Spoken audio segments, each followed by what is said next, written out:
y escucha también nuestro espacio de análisis semanal cada lunes en el canal de Democracia en LSD.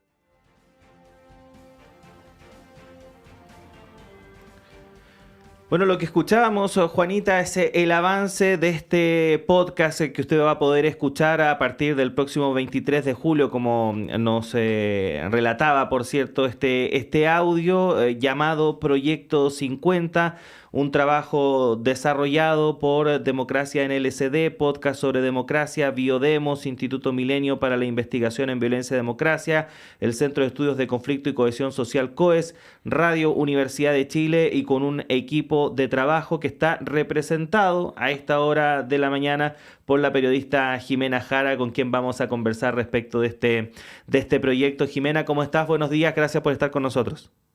Hola, buenos días, gracias por invitarme. No, gracias a ti por estar con nosotros a esta hora de la mañana y preguntarte de inmediato respecto de este proyecto 50, cómo surge la idea de realizar este podcast y por qué centrarse en precisamente el resumen de las noticias previas a lo que fue el golpe de Estado. Bueno, evidentemente esta es una fecha súper emblemática y está recubierta de una conversación muy compleja, que ha sido muy compleja en todas estas décadas, incluso desde la recuperación de la democracia. Entonces, sabíamos que este medio siglo iba a ser particularmente difícil.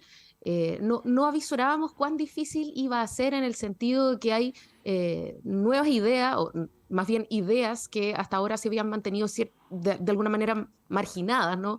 En torno a cuán aceptable o no aceptable son hechos como los que vivió Chile, ¿no? Entonces, esta es una conversación que es difícil, que este año se ha tornado más difícil y que nos parecía que era importante conmemorar desde una conversación crítica. Y esa conversación crítica tiene que estar basada en los hechos que podamos levantar, ¿no? Tiene que tener una base documental. Y entonces empezamos a recoger fragmentos de hechos. Entonces estamos trabajando con un grupo de historiadoras que trabaja en archivos y ellas empezaron a levantar toda esta información de prensa de la época. Y entonces nos preguntamos qué podía ocurrir si solo mostrábamos noticias y fragmentos de noticias más o menos en la línea de lo que se hace en este noticiario al que ustedes me han invitado, es decir, contar cómo va la contingencia, pero a la vez que contar cómo es la contingencia y lo que estaban diciendo los medios, se reproduce un lenguaje, se reproduce una subjetividad, se reproduce el encuentro de radicalidades distintas y uno puede entender hasta qué punto se va tensando la convivencia antes del golpe y al mismo tiempo, porque esto también tiene una vuelta después del golpe, decidimos que queríamos mostrar un poco de cómo había sido este cambio tan radical que inserta la grieta del golpe mismo, ¿no? Entonces, este es un espacio, este podcast, que tiene tres temporalidades, que son los 50 días antes, los 50 días después y la mirada que podemos dar desde el presente. No interpretativa, sino de los hechos que hoy día conocemos y que en ese momento no se conocían. Nos parecía que esto podía contribuir a una conversación relevante sobre la democracia y sus imperativos. Sí, Jimena, sin duda la prensa es el registro, alguien llamó por ahí el registro de la historia, pero es un registro, como señalabas, que tiene diversas miradas, porque la prensa aborda los hechos y el presente desde distintos puntos de vista ideológicos, políticos, ¿no es cierto?, en fin, de ciertas convicciones. ¿Cómo hicieron la selección de esas miradas? ¿Cómo abordaron esa mirada? Si lograron abordar esa mirada plural de esos registros de la prensa. No, no, Juanita. La respuesta es no, porque además en ese momento, justamente como la convivencia estaba tan tensada, las miradas editoriales eran aún mucho más radicalizadas. Entonces lo que hicimos fue tomar un medio, el Mercurio y el Siglo, y mostrar los dos lados de este espectro, ¿no? Y las narrativas completamente diferentes que había y que ellos ecualizaban. Entonces, la idea que nosotros buscamos es que hay hechos que son interpretados de manera completamente distinta y radicalmente opuesta en dos narrativas en una misma convivencia. Y eso es lo que nosotros queremos mostrar, como la magnitud del conflicto, ¿cierto? Y entre medio, además, porque hay una primera parte en que es esta lectura de noticias que es como muy polarizante, hay una segunda parte que es lo que no supimos en ese momento y que no estaba en los titulares, ¿no? Y eso que no supimos son hechos relevantes, conversaciones, pagos, de alguna manera subvenciones externas que nos ayudan a entender cuál es la trama más allá de estas narrativas que va moviendo los hilos de la historia. Entonces, no logramos tener una mirada representativa ni plural, pero sí logramos, entendiendo que no había miradas neutras, mostrar la magnitud de ese desencuentro, creo yo. Sí, Jimena, bueno, a propósito de una de las cosas que comentabas recién, te quería preguntar respecto de, porque efectivamente este es un periodo de la historia que debe ser de los más revisitados en el último tiempo en nuestro país. Hay distintas fuentes de información a las cuales uno puede acudir, pero en general son fuentes que están sistematizadas y que dan como una mirada, por así decirlo, global respecto de lo que pasó, pero es muy distinta esa mirada global a ir viendo el día a día, porque efectivamente en el día a día van pasando muchas cosas que a uno efectivamente se le olvidan. Yo, por ejemplo, no me acuerdo de muchas de las cosas que ya pasaron la semana pasada. ¿Qué cosas te llamó la atención ya al equipo de lo que fueron descubriendo en esta revisión de los hechos que fueron ocurriendo día a día, sobre todo en este periodo más álgido del conflicto previo al golpe? Bueno, una primera cosa que llama la atención es el tipo de discusión, ¿no? Sus lenguajes, la virulencia, el poco cuidado que uno nota que había en el debate público respecto de mantener ciertos mínimos de la discusión pública misma. Es decir, el anulamiento del otro, el no validarlo como interlocutor, ¿no? En un momento ya muy, muy polarizado. Es una cosa que llama la atención, que se ve en los epítetos de lado y lado, que se ve en afirmaciones que van disfrazadas en los hechos, es decir, juicios críticos. Eso está muy, muy claro. Una segunda cosa que llama la atención, yo diría para mal, es la permanencia de los personajes, ¿no? Hay personajes que están aquí en esta narrativa inmediatamente previa al golpe de Estado y también inmediatamente posterior y que siguen en la escena política. Y que son parte de este desencuentro, ¿no? En muchos casos sin ninguna revisión crítica de sus papeles. Por ejemplo, pienso en empresarios que aparecen aquí relevados y que no han estado en esta conversación. Esa es una segunda cosa que a mí me parece importante. Y lo tercero es que como estamos revisitando y tenemos una perspectiva privilegiada desde el paso del tiempo, lo que uno siente es una gran impotencia por esta trama que se va desarrollando y que uno dice, en cualquier momento esto podría haber tomado otra deriva menos dramática, ¿cierto? Esto a mí me parece importante porque hay una conversación y además hay varias hipótesis de la conversación que están dando vuelta y que tienen que ver con la inevitabilidad del golpe de Estado. Si podría haber tomado otra deriva o no. Yo creo que escuchando este podcast uno se da cuenta que sí, que todos los días era posible tomar decisiones distintas de las que se tomaron, y que es muy dramático, por ejemplo, darse cuenta de que a mediados de julio, justamente los días en que vamos a iniciar la transmisión de este podcast, ya había una conspiración que buscaba realizar un golpe de Estado en Chile. Había una conjura. Esa conjura se podría haber desarticulado durante varios días, y eso no ocurrió. Y por lo tanto, esta idea de la inevitabilidad se pone en juego. Y a mí me parece que es importante que podamos mirar estos hechos, reconocer a los personajes que estaban ahí, porque son personajes que han seguido existiendo en los años recientes. Entonces vamos a reconocer a muchos personajes, a Elwin, a Gladys Marín, a dirigentes de camioneros, etcétera, ¿no? Y esto es tremendamente importante porque muchas de las personas que hoy día están vivas, sobre todo, bueno, la mayoría, no estaban vivas para el 73, de manera que es una posibilidad de rememorar de alguna manera y un poco de recrear fragmentariamente lo que ocurría y cuál era el ambiente. Jimena, muy interesante el punto de vista que das para quienes vivimos esa época y la recordamos. los personajes, el estilo, el lenguaje, el nivel de virulencia y la agresividad, con horror, uno la observa que tiende a volver a repetirse, a que hoy día vemos un nivel de virulencia y de agresividad, cuando un senador pone un Twitter que dice que son todos unos sinvergüenza y que hay uno que es el jefe de la banda y qué sé yo, a uno la retrotrae efectivamente a esos tiempos. Eh, esta experiencia, esto, dar a conocer, ¿en qué manera podría servir, digamos, como una alerta para lo que estamos viviendo hoy día con los niveles de polarización? Sí, yo creo que tienes mucha razón, junto con la idea de conmemorar y de promover la deliberación crítica en torno a un hecho tan traumático. La búsqueda es también revalorar o mirar críticamente nuestro presente, ¿no? Y entender que si bien no son paralelos perfectos y no sé qué, hay cosas que podrían extrapolarse, hay lenguajes que tienen que cuidarse todo el tiempo. Fíjate que Uruguay también está conmemorando sus 50 años Así es. desde el golpe de Estado.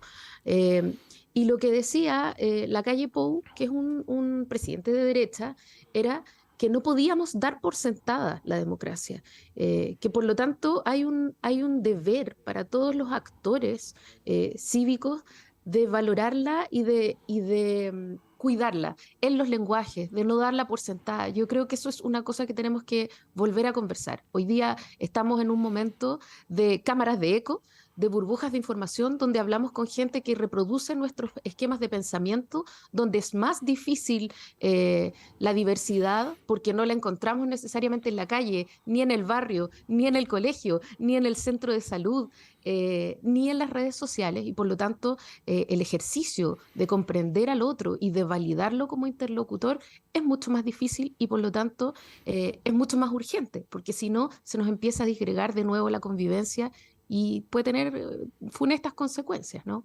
Creo que ese es un llamado permanente y que a 50 años del golpe merece un poco de atención. Sí, bueno, a propósito de esto, Jimena, y de esto que menciona, por ejemplo, el presidente de Uruguay, de que no se puede garantizar la democracia, en nuestro país se ha hecho el análisis de que efectivamente ha faltado educación en materia de derechos humanos y en particular respecto de todo lo que fue la dictadura y bueno, todo el horror que se vivió durante ese periodo en nuestro país y precisamente estos 50 años marcan una suerte de punto de quiebre, ¿no? Entre la generación que experimentó todo eso y una nueva que efectivamente no, por ejemplo, no vivió en ningún minuto de su vida en dictadura, ya gente de 30 años, por ejemplo, nunca Así es. Sí, nació en democracia y generaciones más nuevas que no tienen mucho conocimiento respecto del tema. ¿Qué valor tienen, por ejemplo, iniciativas como esta y también en formatos como este, que no son los tradicionales como un programa de radio, un programa de televisión, sino que está más orientado hacia plataformas digitales? ¿Qué importancia tiene? Bueno, lo que nosotros creemos es que es importante usar las herramientas y los lenguajes y los formatos de hoy día. Esto es un programa de radio también, gracias a Radio Sí. Universidad de Chile. Eh, pero es también un podcast y es un Instagram y es un Twitter, porque creemos que son distintos formatos a partir de los cuales podemos hacer conmemoración, crítica y deliberación, ¿cierto? Y proyección también de la democracia. Y no podemos restarnos de eso. Esta es una generación, tú tienes razón, que no solo no nació en dictadura ni antes de 1973, sino que además es una generación que ha vivido sin horas, se ha educado sin horas de educación sí. cívica en general. Es una generación que también ha sido educada con menos horas de De historia. historia. Entonces, son decisiones que va tomando el Estado, que va permitiendo nuestra sociedad que ocurran y que nos van restando de la deliberación ciudadana de manera alarmante. Entonces, por un lado, nos alarma la apatía. Por otro lado, sostenidamente hemos ido disminuyendo aquellas instancias que nos permiten constituirnos como ciudadanos opinantes y participativos, ¿cierto? Entonces, bueno, este es un camino tremendamente modesto, esto es un aporte modesto, pero que busca despertar esa semilla de ciudadanía y esa búsqueda crítica que deberíamos tener todos como parte de una misma república y de una misma historia. Jimena, como formadores de valores, como formadores de opinión, los medios de comunicación en general tienen un rol muy importante. Tú hablabas de que al revisar se daban cuenta de que la inevitabilidad del golpe de la que algunos hoy día aseguran, ¿no es cierto?, que no había otra alternativa, y al revisarlo tú dices, sí, era evitable. El rol que juega la prensa en efectivamente de alguna manera cambiar los cursos de la historia. ¿Qué crees tú que se puede hacer en comunicación de masas, en el que cada uno se puede constituir en un propio transmisor de contenidos, ¿cierto? Y parece que el periodismo perdiera gracia, porque cualquiera puede estar en el lugar de los hechos y transmitir desde su móvil de mejor manera y con mayor impacto. El periodismo tiene la obligación de interpretar, pero también tenemos la obligación como sociedad de permitir que distintos puntos de vista se expresen de manera más o menos compensada, porque hoy día evidentemente tenemos un panorama que sigue siendo un panorama parcializado de la realidad, ¿cierto? Los medios que todavía salen impresos en un momento de gran crisis de la prensa impresa y escrita, pertenecen a un espectro de la mirada política y lo conocemos, ¿cierto? Entonces, todavía hay una disparidad muy grande de miradas y el deber del pluralismo y de la información, no voy a decir objetiva porque la objetividad no existe, pero de la veracidad, ¿no? De la búsqueda de los hechos que permitan la interpretación también de quienes acceden a esa información. Es una cosa relevante, pero que también convive con otras precariedades del periodismo. Yo aquí me voy a meter en temas que no tienen nada que ver, pero de puro periodista que soy también, que tiene que ver con los sueldos que ganan los periodistas, con el régimen de presión al que viven exigidos, con la rapidez que se exige a la información, con las plantas de periodismo, de periodistas insuficientes que hay muchas veces en los medios. Tiene que ver con el panorama gremial también, tiene que ver con las mallas de formación y tiene que ver con el panorama mediático, tecnológico, con las posibilidades que hay para informarse. La mayoría de la gente todavía se informa por la tele, pero cada vez hay más personas que no le creen a lo que escuchan en los medios y que sin embargo sí le creen a un audio de WhatsApp, por ejemplo, o a lo que ven en sus cámaras de eco en las redes sociales. Entonces, hay una conversación aquí que excede a los medios, pero que tiene en el periodismo y en los medios un asiento vital. Bueno, estamos conversando con la periodista Jimena Jara, parte del equipo que desarrolló este proyecto 50 y que usted va a poder disfrutar a partir de del 23 de julio próximo en su plataforma de podcast favorito. Ahí va a poder encontrar. ¿Cómo lo pueden encontrar, Jimena? Cuéntanos detalles de cómo la gente puede encontrar este podcast en Spotify, en Apple Music, no sé en cuánta plataforma va a estar. Este podcast se llama Proyecto 50 y tenemos también redes sociales que nos pueden buscar en Instagram y en Twitter como @proyecto50cl. Y ahí van a encontrar el tráiler que ustedes ya transmitieron y van a poder escuchar también nuestro podcast, si lo buscan en su plataforma en Spotify o en Apple Podcasts o donde sea, como Proyecto 50, ¿cierto? Como hemos usado muchas fuentes, hemos trabajado con historiadoras, con una abogada, con un dramaturgo, con un ingeniero, tanto los créditos como las fuentes de cada episodio van a estar en las notas de cada podcast, de manera que pueda ser también revisado críticamente nuestro trabajo por cada uno de nuestros escuchas. Y también en Radio Universidad de Chile, todos los días, de lunes a viernes. Eso iba a decir, si usted... A las 4. Si usted no es muy dado a los podcasts y es más de la radio tradicional, lo puede escuchar de lunes a viernes a las 14 horas. Y el domingo a las 16, a las 4 de la tarde. De hecho, el primer capítulo partimos este domingo. Es domingo, entonces a las 16. Así que, Jimena, agradecerte que hayas estado con nosotros a esta hora de la mañana. Y nada, mucho éxito en este proyecto. Muchas gracias también por el trabajo que han hecho en esta materia. Que tengas un buen día. Gracias a usted y gracias a Radio Universidad de Chile también por ser parte de este proyecto, porque nos permite un alcance mucho mayor y nos permite llegar a otros públicos. Eso es tremendamente relevante. Un abrazo. Un abrazo. Buenos días, que tengas buen día. Y cuando son las 8 de la mañana con 3 minutos, hacemos una pausa en esta primera edición de Radioanálisis. Seguimos en breve, en unos segundos, así que no se separe de nuestra sintonía.